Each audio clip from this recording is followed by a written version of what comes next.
Арганізатары канцэртаў падманваюць фанатаў, запрашаючы на выступы зорак, якія не прыедуць.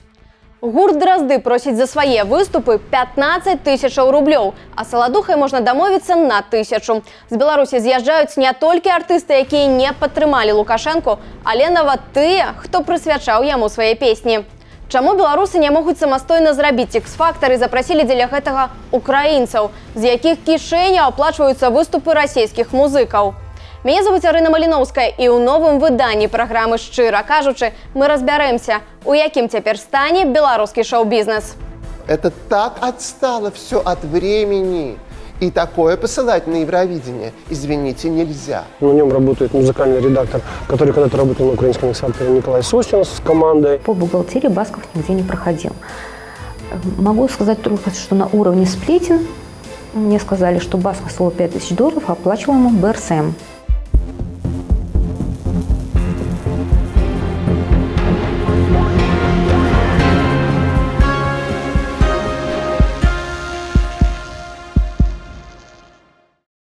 Твар беларускага шоу-бізнесу пасля выбараў істотна змяніўся. Замест больш вядомых, да прыкладу, Навібэнду, Нескізу, Хлястова, на першы план беларускай сцэны выйшлі артысты бязгучных імёнаў, затое з праўладнаю пазіцыяй.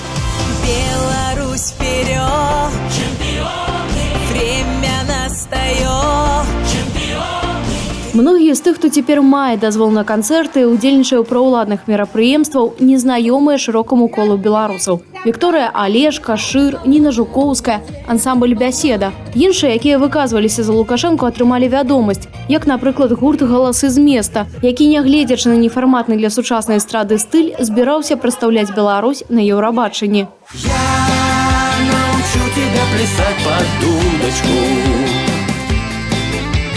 Я научу тебя клевать на удочку.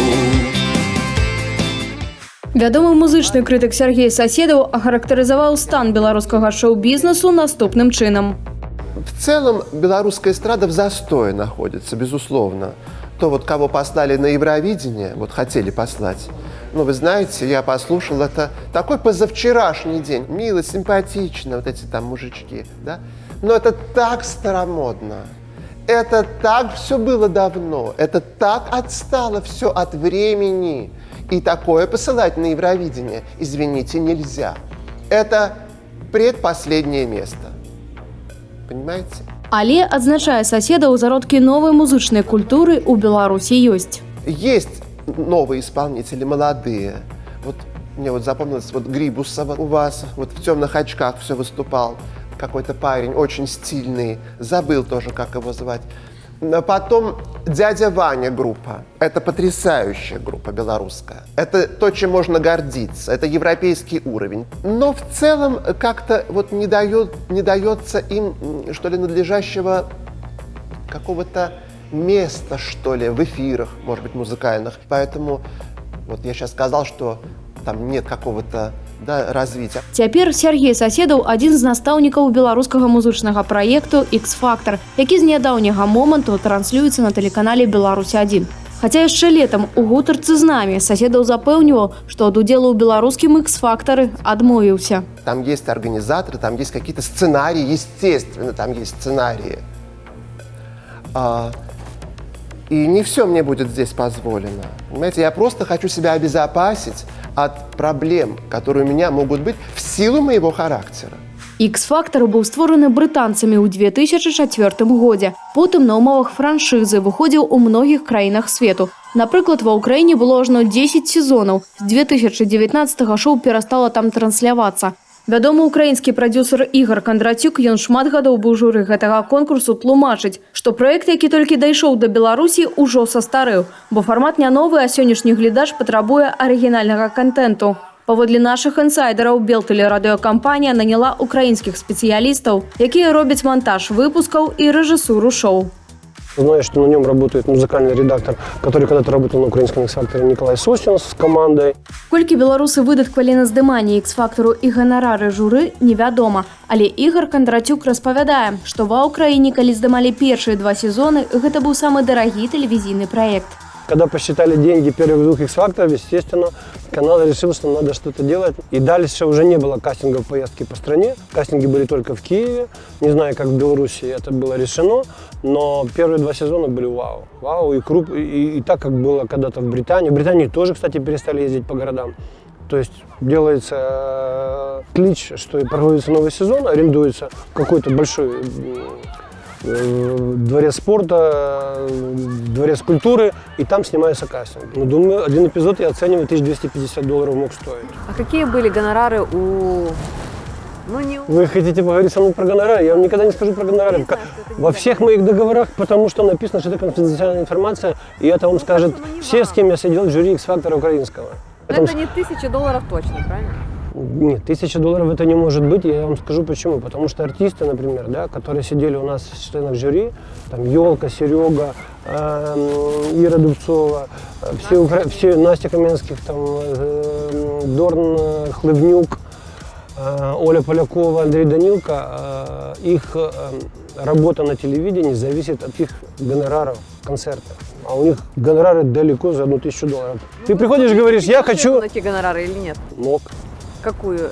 Не. Купер или Range Rover? Нет, Range Rover я не люблю, кстати, вообще как класс. Я езжу на BMW X5, могли я купить BMW X5. За год работы на канале СТБ, конечно же, я мог купить и BMW X5. Ад нашых інсайдераў мы атрымалі прайс на прыватныя выступы артыстаў, якія не асудзілі пасля выбарчых гвалт у краіне. Напрыклад, за 1500 беларускіх рублёў спявае Дарафеева. Столькі ж каштуюць выступы Жанеты, гурта «Чараўніцы» ці галасоў з места. Самы танны з іх «Саладуха». З ім можна дамовіцца на 1000 рублёў. А вось гурт «Дразды» возьме 15 000. За гэтую суму выступіць саліст Віталь Карпанаў і ягоны калектыў з 5 чалавек. На канцэрты гурт прыязджае са сваім музычным абсталяваннем. Все по 3 рубля, 3 рубля, 3 рубля. За супольны выступ «Гюнеш» гурта «Беларусы» і «Варанко» прасілі каля 4000. Дарэчы, апошні нават прысвяціў Лукашэнку песню. Кліп на песню «Бацька» набраў амаль 2000 лайкаў, але 15 000 дызлайкаў.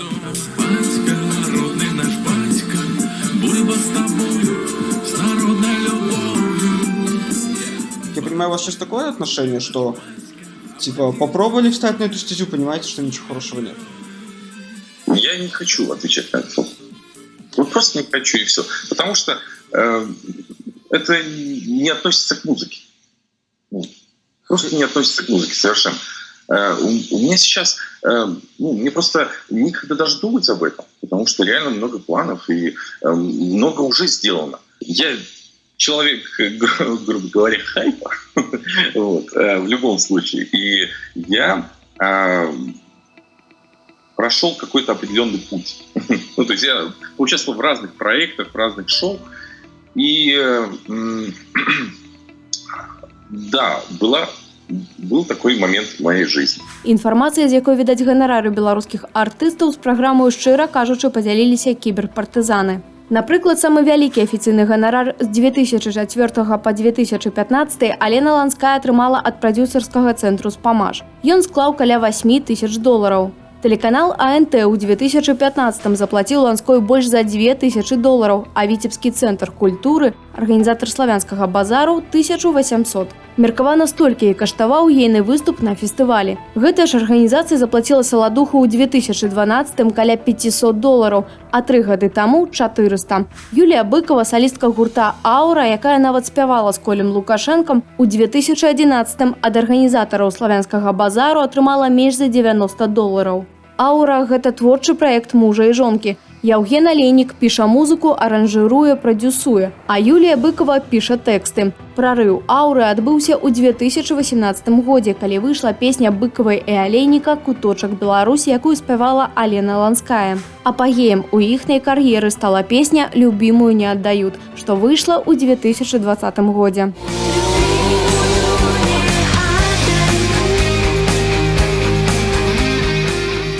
От 2500 за выступление. Но это немало. Для, в общем-то, группы, которая не очень раскручена и званий не имеет, непонятно, откуда такая сумма взялась. Резко вырос их гонорар, да. То есть до этого их особо и не приглашали даже. Так само мы атрымалі інфармацыю, колькі каштавалі выступы артыстаў на праўладных аўтапрабегах. Напрыклад, Саладуху заплацілі 2000 рублёў. Ланская, Вікторыя Алешка і Жанет спявалі за 1000. Гурт «Беларусы» атрымаў 1500, а гурт «Аура» – 4. Расейцам, якія выступаюць на праўладных канцэртах у Беларусі, плацяць у разы больш, распавядае Вольга Працкевіч, якая раней працавала ў Менск-канцэрце. Напрыклад, Мікалаю Баскаву, які выступіў на жаночым форуме, заплатілі $5000. Выяснилось, что по бухгалтерии Басков нигде не проходил. Могу сказать только, что на уровне сплетен мне сказали, что Басков стоил $5000, а оплачивал ему БРСМ. Такое использовалось, когда надо было для мероприятия с участием главы вызвать какого-то российского артиста, обычно это делалось за взносы БРСМа. За счет бюджета нельзя артисту столько заплатить, нет такой градации. А за 3 копейки они не поедут к нам. А калі на мерапрыемстве прысутнічае Лукашенко, яно даражэйшае? Разница будет в том, что если с участием будут другие артисты, у них другой прайс. То есть если это городское мероприятие, там будет какая-нибудь хвилинка, детские попрыгали за 300 рублей 20 человек.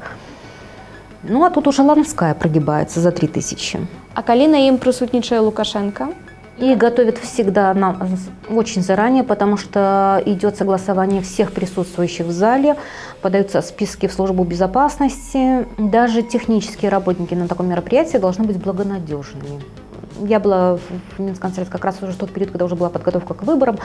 Уже были недовольства в народе из-за ковида, из-за ограничительных мер, что их нету. Уже тогда тех, кто имел смелость что-то сказать, ну это же неправильно, уже на такие мероприятия не брали категорически. А хто самый дорогий артист на белорусской эстраде? Ярмоленко, у него хороший гонорар. Ну, от 3000, от 4400, там больше, это зависит от того, сколько песен и какой бюджет мероприятия. А якія гонорары у Груздевых? И ці ёсць гэтыя гонорары? Это так, это пучком довесок. Сестры Груздевы, при мне они выступали только вот на этом женском форуме «За Беларусь». Я не помню, сколько они стоили, но они стоили недорого. После этого они очень навязчиво предлагали свои услуги, но их не хотели брать. Притом они полностью лояльны, но настолько неинтересно, что неинтересно даже в Мингрисполкоме.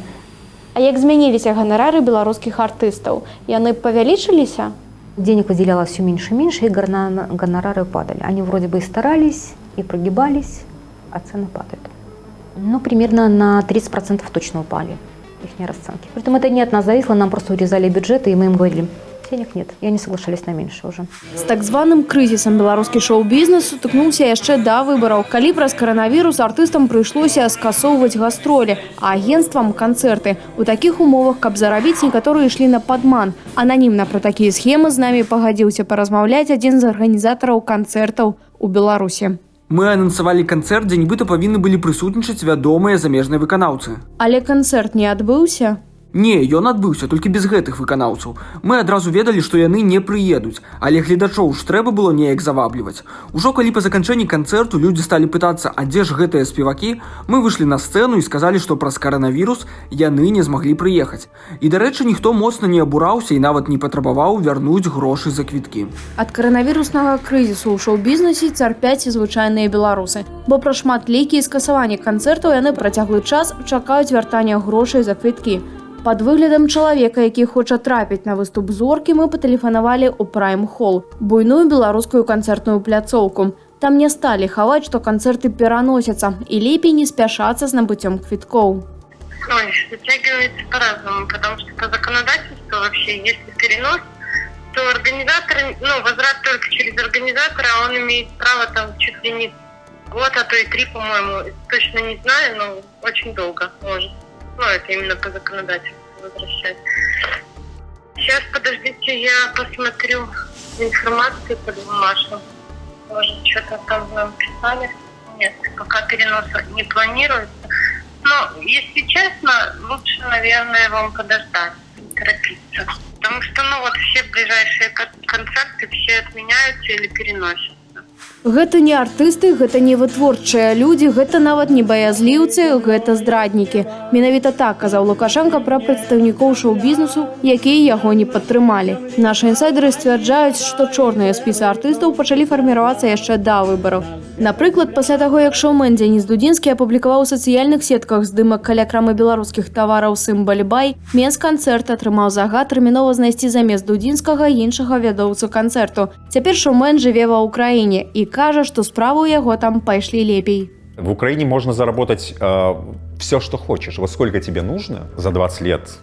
Я на стольких мероприятиях здесь уже в Киеве, ну в основном в Киеве, переработал, что у меня столько связей, знакомств, что сейчас украинские заказчики, украинские организаторы говорят так: «О, Дёня, так ты сейчас в Киеве живешь?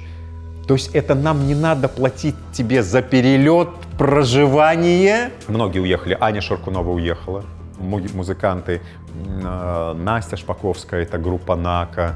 Стваральніца гурта «Нака» Наста Шпаковская пасля свайго звальнення з тэатру імя Максіма Горкага адчула на сабе ціск з боку ўлады. У жніўні 2020-го спявачка мусіла з'ехаць з краіны. У всех какие-то были свои звоночки. Кого-то вызывали неоднократно в Следственный комитет. Что там происходило, мы не знаем, потому что люди давали подписки о неразглашении. Кто-то продолжает находиться на свой страх и риск в Беларуси. Чорныя спісы ў Беларусі з'явіліся яшчэ задоўга да мінулых выбараў на пачатку 2000-х. Артыст Лявон Вольскі быў адным з першых, хто ў іх трапіў. Але ён распавядае, што тыя спісы адрозніваюцца ад сённяшніх, і музыкі спрабавалі іх абыходзіць. Напрыклад, ладзілі свае канцэрты ў прыватных установах ці на кватэрах. А чым адрозненне вось у 2004, калі першы раз вы апынуліся ў чорным спісе, і вось зараз, калі забаранілі? Па-першае, у 2004 тыя, хто забаранялі, яны это рабілі ўпершыню. Для іх, для саміх быў першы досвед. Яны не ведалі, як это рабіць, таму што з канца 80-х забараняць нічого было нельга. Тыя людзі, я паўторыўся, якія это рабілі тады, яны рабілі эту першыню, для іх там было першы раз, як это званіць там камусьці, кудысьці там па нейкіх абласных цэнтрах, казаць: «Вось у вас ёсць такі спіс, мы вам дасылаем, там, каб яны не ігралі, як это каб не ігралі? Ну, каб не ігралі у вас, як это каб не ігралі?» А тым таксама это ўпершыню в абласцях, якія сядзяць, там абласная філармонія якая-небудзь там, ці культурны моладзевы цэнтр адпачынку і дасуга, там моладзева. А што это такое? Ну, вот то такое. Гэтых нельга, каб адтуль распараджай. А, тады ўсё ясна. Ну, вось яны это разгортвалі, яны пачыналі гэта, дзесьці яны ўпускалі. А вось калі ты ў чорным спісе апынуўся, это я ўвогуле, гэта я не к вам на ты. Калі ў чорным спісе апынаешся, ты можаш выпускаць новую сваю музыку, ну, або гэта неяк цяжка зрабіць цяпер? Пачынаючы з 10-га, там, 11-м, 12-м, 13-м і далей, то там нічога нельга было. Уже ніякіх там, ну, лазей кватэрнікі і за мяжа толькі, больш нічога. Ужо людзі ведалі, што, ну, што з намі небяспечна звязвацца, просто. Просто там хтосьці, а можа быць, запросім это, вот ведаеш, што давай іх не будзем. Таму што нас уже той раз аштрафавалі там на пэўную суму такую, што мы ледзь там паўгода з гэтага выблытваліся. І тое самае датычыць радыё. І дзяржаўных, і нейкіх FM-станцый, якія просто у якія калісьці была рассылка чорных спісаў, яшчэ з першага пачынаючы этапу з 2004. Яны тады атрымалі, завучылі это на памяць. Ты туды прыязджаеш, гурт прыязджае, твой жывы гурт, які грае на сапраўдных інструментах, ніякай фанеры, ты, ну, папросту жывы канцэрт. А там нічога няма. Там стаяць дзве нейкія калёнкі, і ты гаворыш, і ходзіць цётка з прычоскай типа гнездо. І ты пытаешься, менеджер пытаецца, што адбываецца? Скажыце, нам трэба іграць канцэрт, і мы прыехалі вось на саундчэк, тут у вас нічога няма. Як мы будзем рабіць? Што мы будзем рабіць в такой ситуации? А эта тётя з прычоскай типа гнездо гаворыць: «Слушайте, знаете, что вот не надо еще звезд скорчить. Приезжала Дорофеева и прекрасно сыграла на этих колонках двух». И менеджер почему: «Так она же, конечно, под фанеру, C-1. Ну, я ставил гитариста, робил выгляд, что играю на гитаре. У нас все играют на самрейш, им треба не... Знаете что, если вам не нравится, то не надо играть тогда». Вот. И они там бегают по этому городе, просят там про знайомых, там что-то подвозить, там привозить. Ну, это страшные нервы для тих, хто цим займався. Ну, так часто буває. Дякую за щиру гутарку. І вам дякую так само. Каб не пропустить новых выданняў праграмы «Шчыра кажучы», подписывайтеся на наш YouTube-канал і далучайцеся да нашых групаў у сацыяльных сетках. Гэтая праграма была створана беларускім расследавальніцкім цэнтрам для Белсат ТВ.